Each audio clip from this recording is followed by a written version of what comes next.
Hey everyone, I want to see how discs went up against darts in windy conditions. I purposely picked today, as you can see, there's a severe weather alert for wind advisory. There's winds up to 25 to 35 miles an hour out here. So I figured unless I was in a hurricane area, and not going to get that in the middle of land America, this is going to be the best chance I get to test it. So I'm going to test the Vigilon up against the Maverick. This is pretty much the Maverick of the Vortex line. So we're going to see how much this wind affects their trajectory. Vigilon's up first.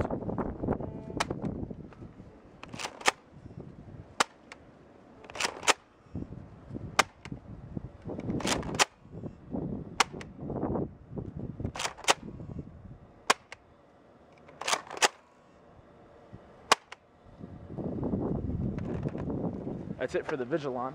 Now most of those arced downward from the winds that are coming in, and one of them actually ended up hitting the fence over there because the wind actually picked it up and carried it further.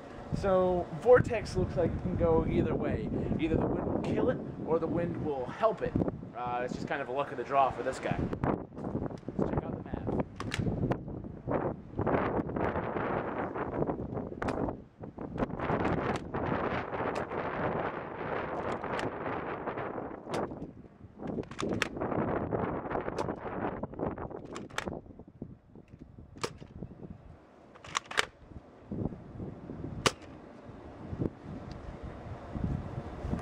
Seemed like the darts tended to cut further through the wind, but if there was a good enough blast, it would just completely kill the string. There's one guy that didn't even make it as far as anything else, that just kind of spun out of control.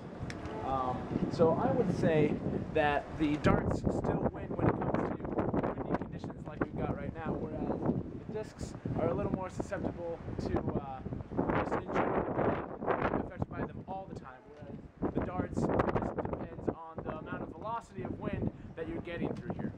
See ya.